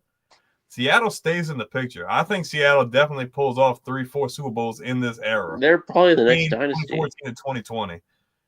Like they had a really good squad. They weren't overly talented on offense, but they had just enough to get it done. And that secondary was so tall and long and athletic. They were always around the ball. You had Bobby Wagner still in the middle. You had Averill. You had Michael Bennett in the secondary. MVP's Malcolm Smith. Malcolm Smith too. You had him. Malcolm Smith, yeah. Cam Chancellor, Earl Thomas, Richard Sherman. You would let go of Brandon Browner, which that was that was crazy in itself. Woo! Penalty machine. But the team was just I really feel like it took a while, but with this loss, it was completely it's like, dude, like what are we doing? Like what because they wanted Russ to win. I think they were trying to get Russ to win Super Bowl MVP, I think, was one of the reasons why. Trying to be able to put the ball in the end zone. But if I'm Pete Carroll, I'm sorry, bro. You have to hand that ball off. And I feel like he kind of put the nail in the coffin. They were relevant for the rest of his tenure. Like they only missed the playoffs. Pete Carroll was there like 14 years. They only missed the playoffs 4 times. Like that's a really good percentage of consistently being in the playoffs. But just feel like this game and that one decision completely killed all that momentum you had going forward. And you just seen terrible decision after terrible decision, cutting people, signing these people, and they just never could get back there. Now it feels like they're kind of regenerated that. You know, they've got a new head coach. They've done really good in drafting, especially on defense. But, man, imagine they win this game, back-to-back Super Bowls. Seattle's in the picture for the foreseeable future. Like, I don't see too many other teams in that era going to be able to knock Seattle off. If you retain those people and we're still playing to the same level, Seattle's winning 3-4 chips, easy. So my thing with this is if they win this game, Pete Carroll does end up leaving the team, but I feel he leaves the team on better terms. Obviously, he's won 3-4 Super Bowls at the time. He doesn't kind of get mutual parted ways. And Seattle's probably in a really good spot going into 5-6 years ago at this point. He's probably out of the league probably by 2020. I've already done everything I've needed to do. I've already won. I've already proven everything. You don't have all this crazy stuff with Russ freaking doing all the stuff. They end up trading him away. And they just had I'm not going to say they fully blew the team up, but the identity that they had for those first few years was completely gone. They had to completely rebuild from the bottom up. So, yeah, I feel like if they score a touchdown, they win this game, their trajectory continues to go up, and they're able to retain that team and win a lot more moving forward. Yeah. I agree. What you think, Pittsburgh? I don't think there's much wrong with that. I think I do think if they win that game, they probably become the next dynasty. The Patriots don't. The Seahawks are probably. Maybe they get the 3-peat. I mean, who knows? Maybe they run in that 2015 Broncos Panthers. I don't know. That would have been something. But they would have. Hey, that Seattle team would have waxed Denver's ass again, bro. They would have waxed them again. Like they definitely would have won. If they would have had Denver the third time around, I feel like they would have beat Denver again. Just Seattle just had too much, bro. Me and Cam talk about that all the time. When that dude returned that freaking that kick of that punt, we're like, nope, that's over. Percy Harvin. Yeah, when he ran that back, everybody knew, bro. When we were watching that Super Bowl, and I called, he's gonna win MVP as soon as he crossed that goal line. He's gonna win MVP, and I was right. He was, man. Look, he was that was a good team, man. So we got some comments here, man. So it said if they ran the ball, Oh, dude, yes, Hall of yes, Fame. Yes, that's a good agreed. point. That's a very good point. That Birchwood says he isn't a Hall of Famer. He's Hall of Famer, very good. I don't know if he's. It's close, but I don't know if he is. And, It really depends on how he finishes out. And yes, Cheeseburger Eddie did win Rookie of the Year, but then he ate too many cheeseburgers, and that was it. He had one 70-yard playoff run, and I ain't seen him since. Have you all seen the interviews with like Richard Sherman and stuff like that on that game? Because I find those fascinating. Just hearing him and Marshawn Lynch talk about that game. There's some anger in those comments. Yeah, man. I mean, but you would think you gotta think about it too, man. Like they really cheated them out of another Super Bowl. Yeah. And like like I said, me being I like defense. So between me and Brandon, he's more of an offensive guy. I'm a defensive guy, right? I'm so more defense too. But yeah. So when it comes to defense, I really like good defensive units, man. They don't come around very often, right? Because think about it. Around this time, it was kind of trending towards the offense anyway, right? Mm-hmm. The quarterbacks were getting more of the love. You know, they're getting protected. Peyton. Yeah, you can't hit anybody and all of that, right? But before that, defense was king. You had the Ravens defense, right? You had the Steelers defense, right? Cincinnati had a really good defense. Packers for a time. The Packers had a pretty good defense, right? The Cardinals. Even the Patriots around that time had a really good defense. So defense for me, I love good defensive units that are the staple of the team, right? Not just the complementary piece. I like teams that are personified by their defense. The 85 Bears, 2000 Ravens, the early Patriots dynasties with Richard Sherman, Richard Seymour, and Ty Law and all those guys. I really like that shit. So Legion of Boom was like up my alley. I was like, this shit is cool. You got a big ass dude in the backfield, in the back of your secondary, hitting people, knocking their face off. I like that. Then you got 6'5" corners, and they just out there hawking dudes because they can't get past them. Like, I love that type of shit. And when their defense was really popping, it was cool. So I enjoyed it. So the fact that, they didn't run the ball, and I was like, bro, y'all been doing this all day. This is like Pete Carroll not running the ball, not having Reggie Bush in the game, in that championship game, and just running the ball with Lindell. Everybody know what's going to happen, so we finna stop them in the middle. But if you had Reggie Bush out there, that's somebody you got to take out the box to look at Reggie Bush, right? Yep, so agreed. So I just think that when they decided not to run the ball, that was just, we don't want Marshawn to be the face of this Super Bowl because he already had that whole thing about, I'm not talking to y'all. I don't want to do this. I don't want to do this media stuff. And one thing about the NFL, media is king. Every sport out here is struggling with this media thing. The NFL is not. Their game is accessible. Everybody across the world can watch this shit. And when you think about a guy that don't want to talk to the media, I'm just here so I won't get fined. Yeah, I can't put him as a face because he doesn't want to do business. Well, and if you don't want to do business, that's what happened. And since they didn't want to do business, that's what happened to them. How much do you think the play? I think this was the play before. It was two plays before it. The Russ pass. How much do you think the curse catch affected that call? What you mean? Like what we talk, is that catch? Isn't that I think you're talking about that ball where the guy was like falling down and he caught it. Like, he fell down. He juggled it and caught it. And that's what got them in like a first and goal situation to make that possible. And like, how much do you think that affected them? Hell, Marshawn actually carried the ball to the goal line anyway.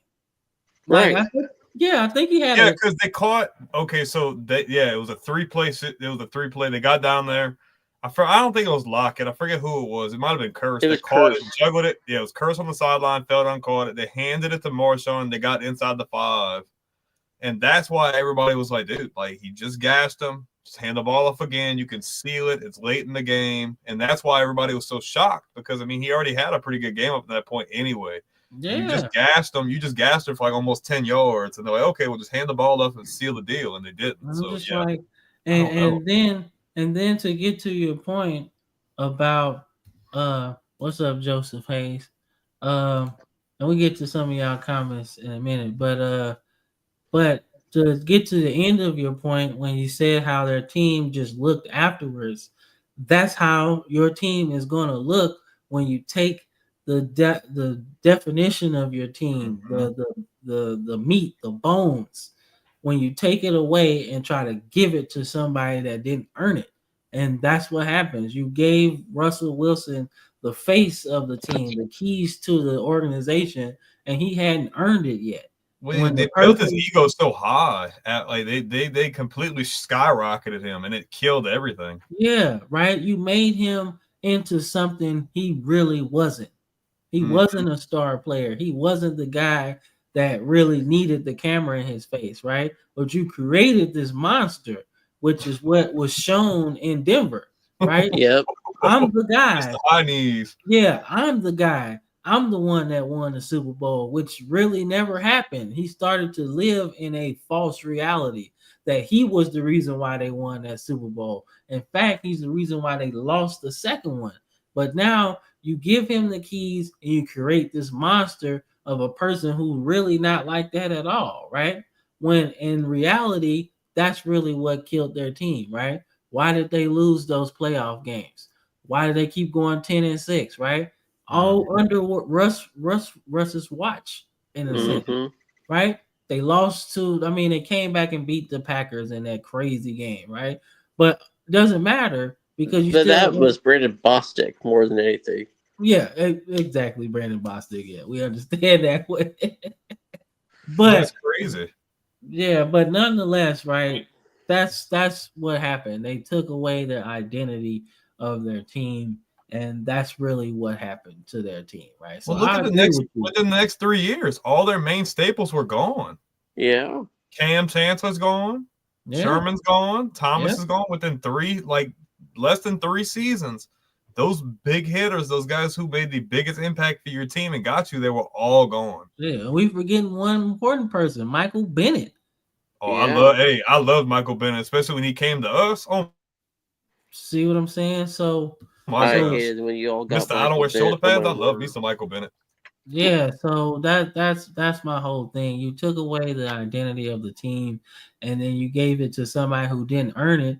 And a lot of those guys probably felt the same way. They probably You're trying to throw to Ricardo Lockett for goodness sake. You know, like that's another thing. Like even though he's the biggest receiver out of the ones that they had, like that pass made no sense. Like he's like the fourth option. Okay, here's another thing to take away from this game. Does Malcolm Butler's legacy change? Definitely. This changed him into a superstar. And then of course we had the whole debacle with him in the Eagles Super Bowl where he got benched and he never played a meaningful. He never really came back to that status again. Nobody even knew why. To this day, if you listen to Edelman and them, none of them even have any idea why he didn't play in that game. But yeah, this play definitely solidified. Like he was okay, but he grinded, bro. Like he almost didn't even make it to the league at all. Like he had to grind from like Division III, bro. Like he earned it, but like him getting put in this spot, like he probably would have carved out a decent like rotating player. Might have started games here and there, but this game definitely pushed him into the spotlight. You pick off a ball and seal the Super Bowl. Yeah, you're gonna get some freaking looks and get paid. And that's why he went to the Titans that year after the Super Bowl. Yeah, he ended up getting paid, and that's what he was because he actually turned out to be a pretty good football player. But had he played in that Super Bowl, that pass to Alshon Jeffrey doesn't happen. Oh, you talking about that Philly special? No, Alshon Jeffrey, the touchdown Yeah, that definitely sealed it. Yeah. That doesn't happen because I guarantee he's going to guard Alshon. Alshon Jeffrey. So I think that's something that could happen, right? If he doesn't get benched, what happens, right? Because now you're going into another Super Bowl that y'all won. Now Brady's not at what? How many Super Bowls was that? 6. It was Before- 7. Well, no, we won 2 after that. Yeah, I think Brady's at 4 up to that point because we beat Seattle. We're at 4. Right. So now we finishing at a point where now you add another one. Does he even leave New England at that point? No, I don't think so. I don't think so because Bill is the one who wanted to roll with the young gun and Garoppolo, the owner. I don't know why his name's slipping away from me, but didn't want to cut him at all. Oh no, I feel like if they beat Philly there, no, I think unless things drastically kept getting worse, like how they kind of that would have been a three-peat. Dude, that would have been a three-peat. I'm just thinking about it. They beat the Falcons Atlanta, the year before, then they beat the Eagles. If they beat the Eagles that year, then they go and beat the Rams in the worst game ever in the Super Bowl history. He might have. I wouldn't say he ride off from the sunset. I feel like he just wanted to keep winning, and I think he just realized that they had finally ran out. Like it was time to just he wanted to prove something to himself and to obviously the media and everything. He could do it without Bill, but yeah, that would have been a crazy scenario though. But technically, he didn't prove anything because Bill still has more Super Bowls than him. Yeah, but I mean, he did though, in the fact that literally went to. I mean, to say he went to the Bucs in year 1 and freaking pushed freaking Kansas City to the limit and knocked them out. And he's one Cooper Cup pass away from going to the next round. Mm-hmm. So, and the crazy thing is, like, up until the Eagles this year, nobody else punked out Mahomes like that. Besides Brady. Yeah. Nobody, like Cincinnati knocked them out in the AFC title game, but in the Super Bowl, Brady was the only one before whoever punked him out like that. And that was like and to be honest, he was punking out everybody else.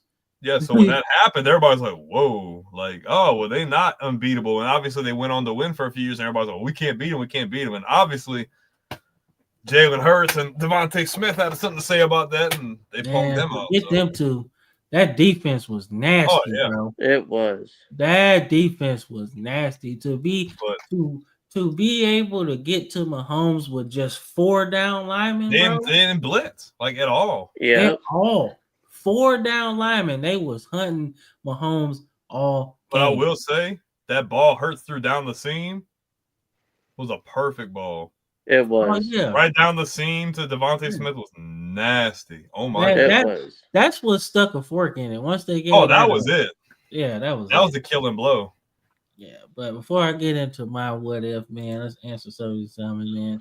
And I guess he talked about on their Lions team. Remember when they had Vanden Bosch too? Before Gronk permanently retired him. Yeah, but I told you that was like one of my favorite defensive line groups. You had a young Ziggy Ansah, you had Nick Fairley in the middle, you had Sue in the middle, and you had Vanden Bosch on the outside. I was like, bro, gone. I think he might have been gone by that point. No, he was there. I think he got hurt that season. But coming into that season, you had 4 dudes that you could rush the passer with, and that was legit for me. But they had nobody that could cover. Their secondary was like bottom in the league. It was like 30th. Like that shit was ass. They didn't do shit. So, but nonetheless, those are pretty good dudes too, man. But, we said hi to Jason Hayes and said create the Packcast.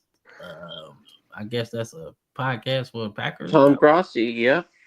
Okay, and then it made Malcolm Butler.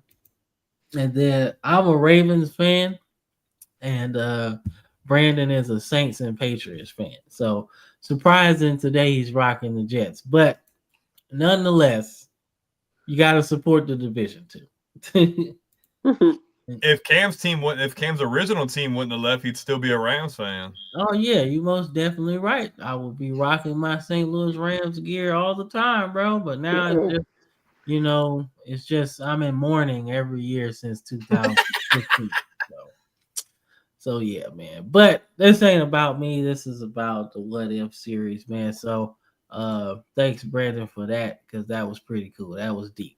So my what if, man, what if Bo Jackson signed with the Tampa Bay Buccaneers, right? Oh. So to understand where I'm going here, we got to go back a couple years, right? So during like the late this. 70s and the early 80s, the Buccaneers were a good team. You had a young Doug Williams, and you had a very, very aggressive defense led by Leroy Selman, and I believe they got Hugh Green, who up until Ndamukong Suh, Charles Woodson, and Aiden Hutchinson was the highest rated player in college football in terms of Heisman voting. He was number 2. Oh, fellow to my team. It's okay. So you root for like I said, Cam's team is still there. He'd have 2 as well. But when you grow up in a team, like in a state, and you have a team, yeah, you're gonna follow that team. Yeah. But I came up in a generation where I'm not a bandwagon fan at all. I've been a Patriots fan for like 22, 23 years. I had a demo for NFL Fever 03, and the only teams you could play with were the Rams and the Patriots. And I never jumped off. I stayed on when we won. I stayed on when we lost. So you're the reason why we lost. You should have picked the the Rams. Yeah, you're the multiverse person that fucked it all the way up for me. Should have whispered in your ear and your subconscious be like, pick the Rams so we can win. This is the same Super Bowl that they said that the Patriots were the American Patriots. Man, I guess, man. But I mean, I was just more mad because Mike Martz is a fucking dumbass. That's the whole thing. That's my whole thing, man. But I could go on a rabbit hole on that all day, man. But let's talk about Bo Jackson and the Buccaneers, right? So, like I said, Hugh Green was one of the best defensive players in college football history. Like I said, he had the highest finish ever up until we got into Charles Woodson and all them guys, right? So that shows you how good he was, right? And I want to say he was on the same Pittsburgh team with Ricky Jackson as well. So Ricky Jackson turned out to be pretty good linebacker as well, right? So I say all this to say, right, the team is headed in the right direction, right? They go to the NFC title game, I want to say in 78, 79, something like that. But the team was good. Doug Williams was good. You had Wilder Jr. became a good running back for them. He had led the league in touchdowns or something like that. So they had a really good team, right? And then they just fell on hard times, right? And John McKay, who I believe, he was with the Rams for a minute after that. He was with Eric Dickerson and all of them. He was there. So he ran the ball a lot, right? As he went on his coaching career, right? So you can understand the idea of this team, right? Running the football, power, right? But like I said, they fell on hard times, and then the USFL started to become a little bit more popular, right? People started making money over there, and everybody thought it was going to be the big thing. And then Donald Trump got in there, and then that was it. But like I said, neither here or there, right? But a contract dispute with Doug Williams set this team on a thing, right? Doug Williams get you to the NFC title game. You're thinking, that's our guy, right? But he leaves and joins the USFL for more money, right? That's just what it is. So the team loses games, trades first-round draft picks, doesn't do anything, becomes the creamsicles, as people called them back in the day. And they, lose the opportunity to draft the first overall pick the year before, right? And they traded away because obviously they need an insurance policy for no quarterback. Turns out to be a dud. And then now you go into this draft, right? So before we get into Bo Jackson, let's talk about the quarterback that was there the year before. Let's talk about Steve Young, right? Everybody knows Steve Young is an MVP. He's a Super Bowl MVP. He was basically the dude that was poised to take the job from Joe Montana. That's the guy we're talking about. But before he came to be that guy, he was with the Buccaneers. And he hated it. Team was bad. Well, before that, he was in the USFL. Cool. He was good too. Yeah, he was in USFL, and everybody knows the money was funny in the USFL. So people wasn't getting paid on time or at all. So that's really how it went. You know, he signed a big money deal. I want to say with the LA Express, 10 years, 40 million. No, was he with the Galaxy? Whatever. No, I don't think it was no Galaxy. I thought it was maybe the not. Express. No, maybe because me and you talk USFL all the time. Maybe I'm thinking of somebody else. I mean, it had an NFL Europe Galaxy, but I don't know. But nonetheless, he, buys out his contract and joins the Buccaneers, right? In that supplemental draft thing that they had when the USFL folded. So he joins the Buccaneers. It was okay. The team was just ass, right? Mhm. So keep that in your mind. Steve Young is the quarterback of this team. Then you got a chance to draft Bo Jackson, right? Bo Jackson is a two-sport superstar at this time, Heisman winner, Auburn winning, hitting home runs, breaking tackles. Look at this dude. You could put him on all your programs and sell out the stadium. Dude's good looking, he run over people, and he play baseball. Let's get it, right? But the owner of the team obviously is a cheapskate because he didn't want to keep Doug Williams for $900,000 or something he was asking for. Not even a lot. Not even a lot to us, right? Not even a lot. That's not a lot, right? Then Bo Jackson lets you know, hey, I want to still play baseball. I want to go back and play with my team for my senior year. So he's like, yeah. So he gets there on the private jet, which at this time is an illegal benefit. You can't do it. So he told, I guess the owner said, oh, yeah, you'll be good, man. Just come down here and check out the facility, right? NCAA gets word of this. He is now deemed ineligible to play for his Auburn Tigers team in baseball that season. So Bo Jackson is obviously upset because he loves fucking baseball, right? So he's upset and he leaves. He's like, I'm not playing for them. So stupidity. He's not gonna pass up number one money, is he? Bo Jackson doesn't sign with them, and then you get Bo Jackson, the MLB superstar, right? Doesn't sign with them, right? So when you think about Bo Jackson on this team, right? Maybe you keep a guy like Hugh Green, right? Instead of trading him to the Dolphins, right? You got an apex predator, basically, and Leroy Selman, right? Now, he ended up retiring from a herniated disc or whatever. But let's say he still plays there. That doesn't happen. Now you got one of your best players of all time. You got Hugh Green, who's a really good player. You got James Wilder, who's still on the team at this time. He got multi touchdowns, right? And he's a running back, but still, now you got a two-headed monster in an era where running the ball is king. You know, so now you think about the future. I got a young Steve Young that I don't need to pass the ball all the time. But let's keep that in mind. He can do that. Now, as the game changes over time, we still got Bo Jackson. We got Wilder on offense.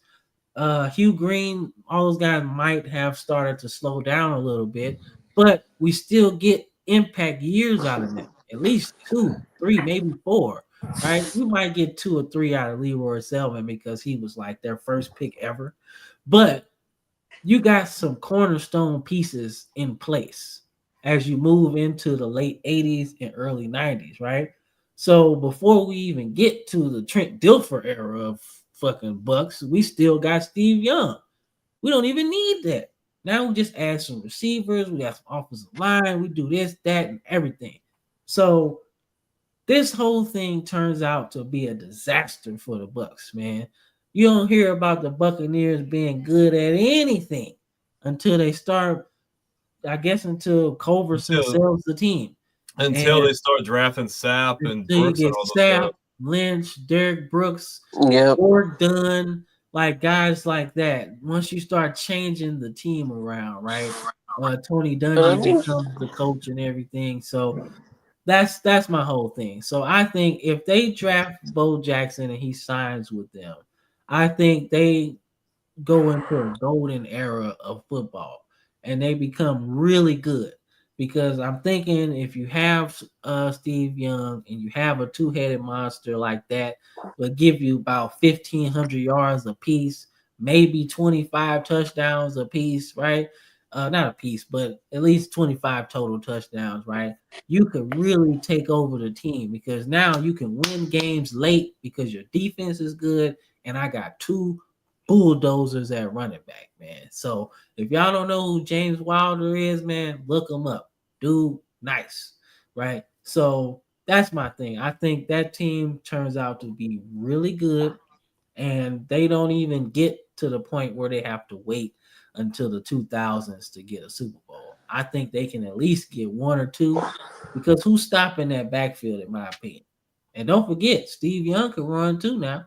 So there you go. So that's and they don't have to go with Trent Dilfer as their quarterback. I like the idea. I like the idea of unknown for San Fran because, like, what do they do? Because they end up trading Montana out of nowhere, right before the draft to Kansas City, and you roll with Steve Young. Do you roll with him for longer? Do you take a gamble on somebody else? It's a chance that San Francisco might not win those other two Super Bowls in the 90s.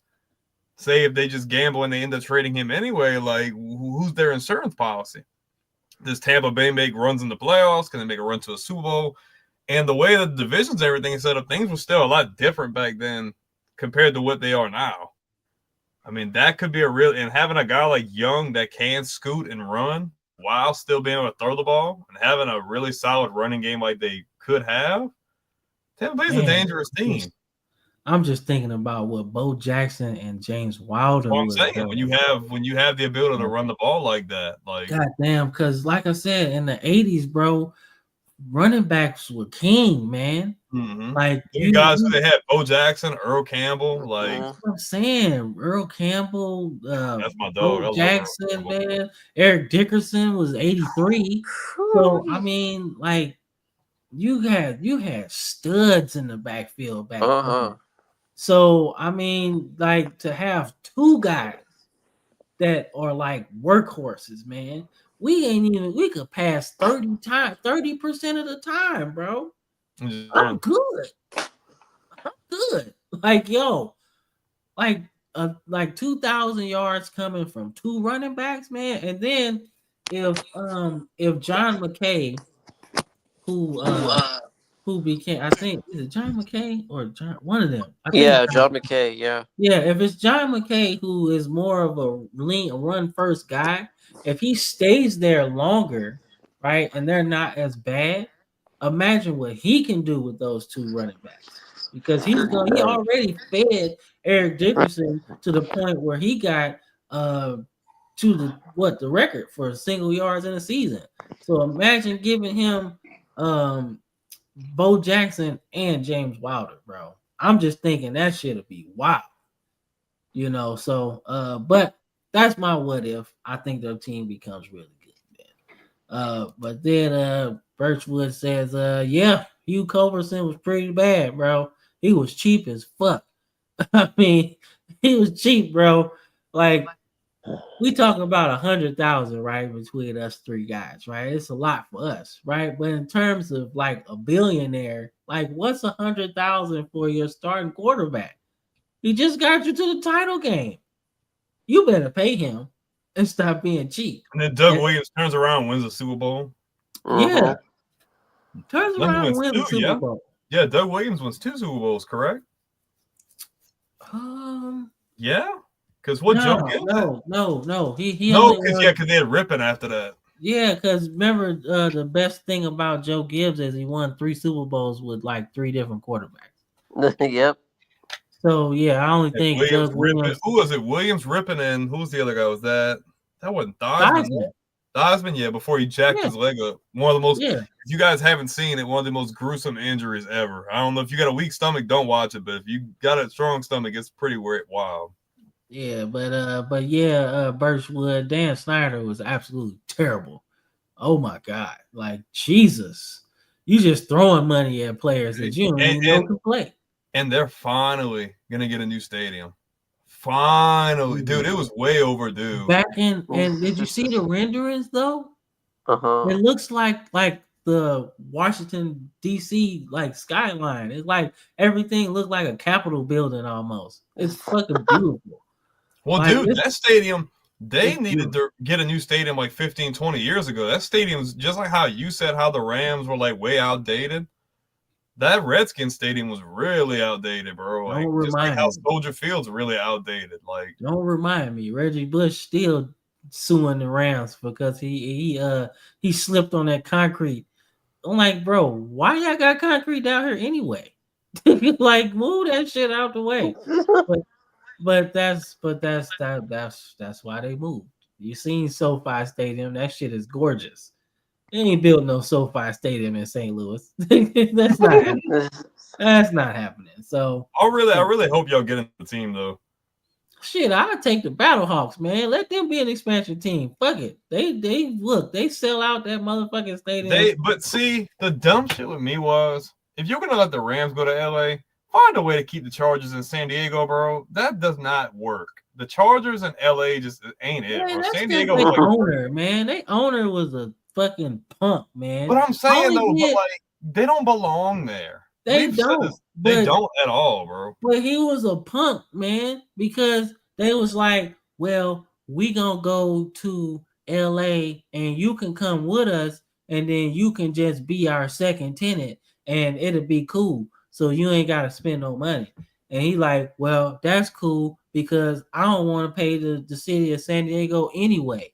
They both play. They both play in SoFi, yeah. Yeah, so I'm like, they pulled the same thing with the Meadowlands, like the Giants and the Jets. That's so stupid. Like, dude, just like that's stupid as fuck. Just tear down Qualcomm Stadium and build a new one, dude. People in San Diego love the Chargers, bro. Just like how people in Oakland love the Raiders. It's like the same. Like that's how. And when they left, dude, that freaking left a bitter taste in my mouth. The equivalent of the Chargers leaving San Diego is Seattle losing the Supersonics. That's the same thing. Yeah, I would say so. That's the same thing. That. Like they haven't recovered. The city hasn't recovered from it. San Diego hasn't recovered from it, right? Because it's like, damn, like the Chargers been here since the AFL days. Like the Supersonics won an NBA championship in the 70s. So the city is already invested in that. And they've seen eras of different players, right? Grandfathers, sons. Well, look at the Chargers, bro. Dan Fouts. Dan Fouts, Drew Brees, Phillip Rivers. I mean, then you go with LT. LT. Good defense, bro. Like freaking Junior Seau. Like, come on, Rodney man. Harrison.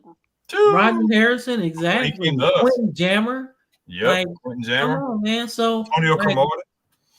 Yeah, Kellen Winslow Senior, right? So not Junior. Yeah, definitely not Junior, man. But I mean, he was a kid there, so that counts. Like, but despicable human, but one good football player. We'll say that, right? We'll say we got a couple people that we talk about on this show that were very good football players, but despicable humans. But that's probably the one that bothered me. Like, I hated seeing the Raiders leave to go to Vegas, but the Raiders weren't always in Oakland, so it bothered me, but didn't bother me as much. The Chargers, just like that San Diego's team, bro. Like, just like them leaving. San Diego loved the Chargers. Bothered the hell. It still bothers me. I don't think I've ever gotten over that because I love the LT days. Like, but for Oakland leaving, to go to Las Vegas, that was about 50 years in the making, right? Yeah. Because Al Davis got the team and he been trying to get a stadium in Oakland for a minute. And I think they got the Coliseum, right? But after that, he was trying to get another one. Yeah, he one wanted for to do it. them that they didn't have to share with the Oakland A's. Yeah, because they'll That's- play on that freaking and, turf. you know, Not and that freaking dirt. and that prompted that move to LA, right? When they became the Los Angeles Raiders, right? We're gonna play in the Coliseum for a minute, and then we're gonna get a new stadium. That never happened, so now they gotta move back to Oakland and the Coliseum, right? So now that Al Davis is gone, the son, Mark Davis, is now like, okay, what are we doing? Like, we gonna get this stadium or not, right? Because I got an offer from Vegas and this is looking really promising.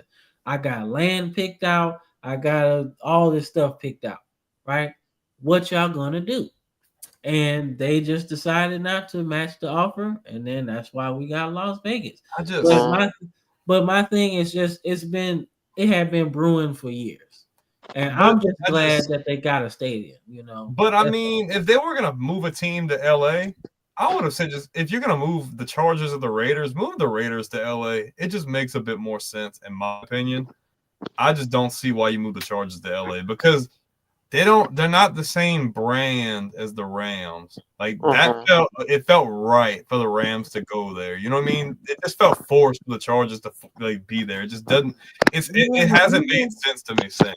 Even the Rams really didn't make no sense, but like from a financial standpoint, it made sense because if an owner of less stature than Stan Kroenke makes that move, I don't think it works.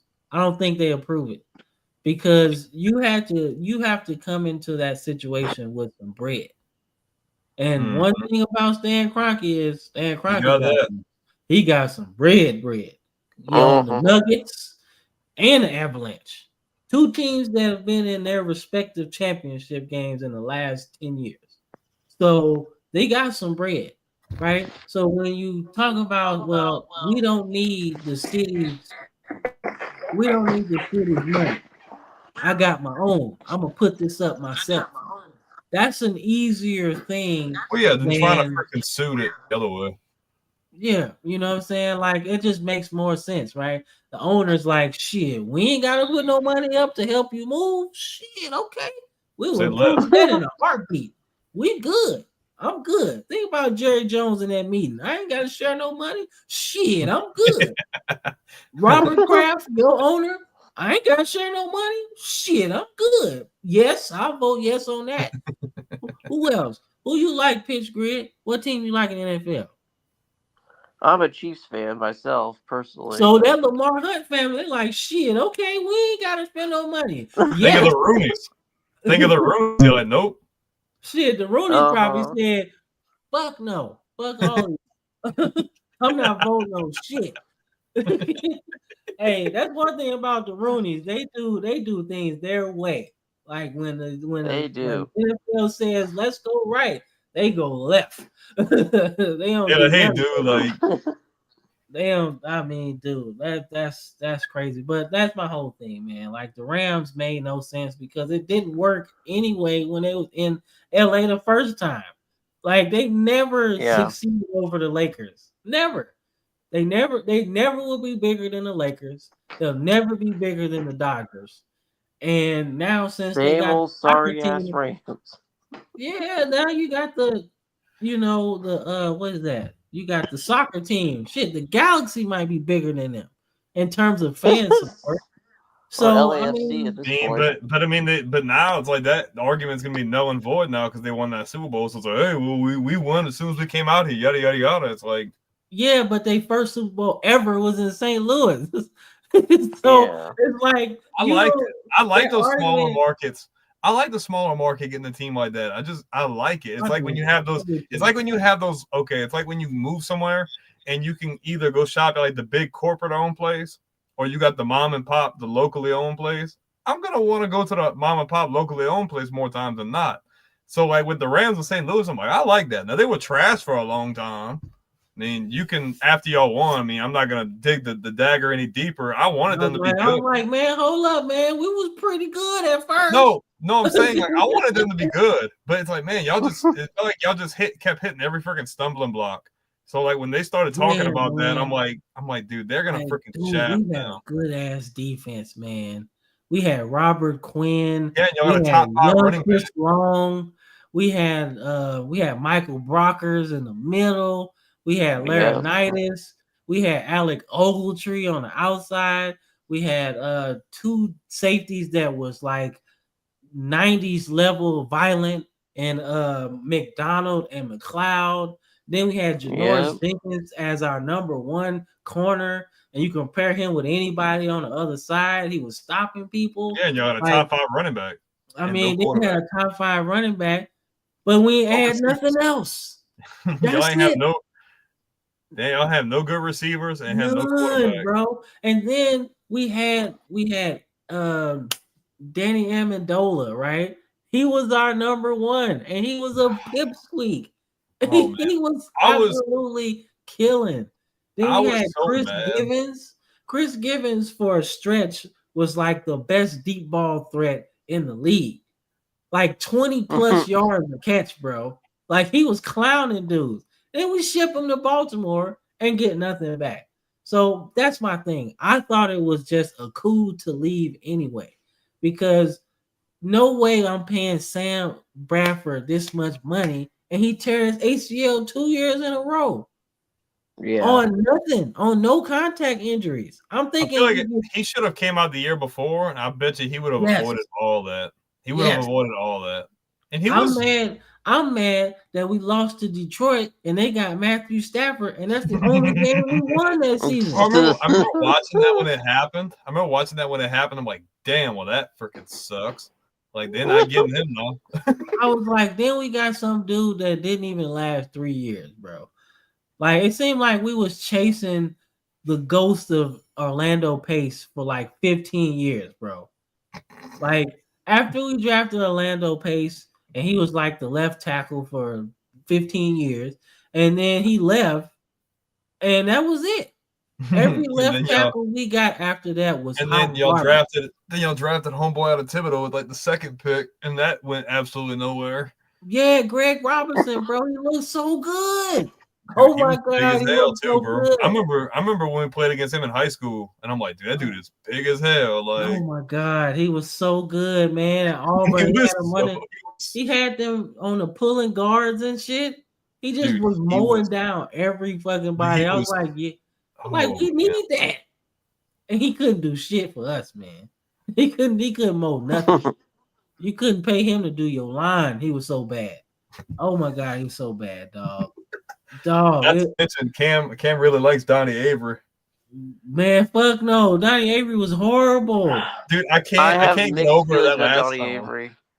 I remember, I I always go back. I always say that because Cam has this reaction. He's like, man, Donnie Avery was really good at first. And he gets hurt. And he's like, no. He's like, he's not going to be any good now. And he wasn't. He Hey, he wasn't. came to the Chiefs and had a good couple of years before he fell off a cliff. Dude, I remember Everybody does that. Everybody leaves. I hate and that. then you were talking about Amendola. I remember when Welker left us in free agents, he went to Denver. And then we get Amendola. I'm like, oh, hell no. This dude ain't Wes Welker, bro. But I'm like, it ended up working out. It worked out really well. It worked out really well. And Cam's like, another one freaking left. Yeah, man. So but yeah, that's the what if, man. You know, we end the show like that. We just have these open discussions, man, where we just be shooting the shit and stuff, man. But we try to keep our shows under 2 hours, man, because we really want people to watch the whole thing. And I know people's attention span is like mine, it's kind of short. So I'll save it and watch it later. But hopefully y'all do the same. But before we go, man, where can the people find you, Pitch Grid, man? You can find me on YouTube and Spotify and Apple. I post a lot of short content as well on TikTok and Instagram and YouTube. So just look up the Pitch Grid and you'll probably find me somewhere. Appreciate any support and appreciate you guys having me on. Man, this was really cool. Man. Of course, man. Anything you gotta say to the people before we get out of here, Brandon? Yeah, make sure before you go anywhere, check out those social media handles at the bottom. Make sure to give us all a like, follow, subscribe. Make sure to check out all of his content as well. Subscribe, follow, like all the content. You will not be disappointed. I know a lot of you people are probably discouraged because the off season is here. Nothing crazy going on. But in the off season, we can do so much things. These what if series. I'm going to bring back the fantasy draft series. Maybe do some gaming stuff on the channel at some point, depending. I mean, I know College Football 26 is going to be coming out in the next couple months, so maybe we'll try to set something up with that. Tons and tons of stuff to talk about. There's really an endless amount of things to talk about, so don't be discouraged. We're here the same time every Sunday. Just be here, and you're going to be entertained. Shout out to Tyler for his comments. Shout out to the Birchwood Vampire. See that Smooth didn't have too much to say tonight, but shout out to him. Shout out to Nicholas. And who else? Damn, y'all really been going crazy. Shout out to Joseph. And yeah, shout out to all of you guys. Things are going really well. Make sure to smash the like button across all platforms. It really helps get the content to out to a lot of other people that really like it. Make sure to check us out every Sunday at 8 p.m. Eastern Time.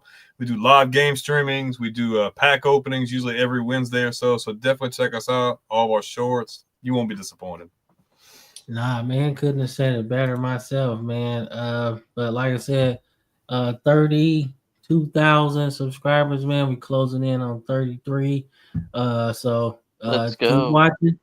Yeah, keep watching, keep sharing, and we gonna keep growing. We trying to get this algorithm to really like us, so we can keep going, man. Even though we are not like one of those shows that or people sitting, face to face talking. I think we do pretty good in a virtual set, So y'all keep liking, y'all keep sharing, man, and we will see y'all next Sunday, man. Y'all know the drill. Come join us. Let's talk ball, man. All right. That's been a football frame of mind. Thank you, Pitch Grid, for blessing us with this fun conversation, man. We enjoyed it.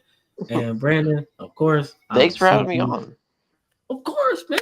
Of course, man. And Brandon, I will see you next Sunday, man. Probably even talk after this. But we up out of here, man. See y'all next time. Peace.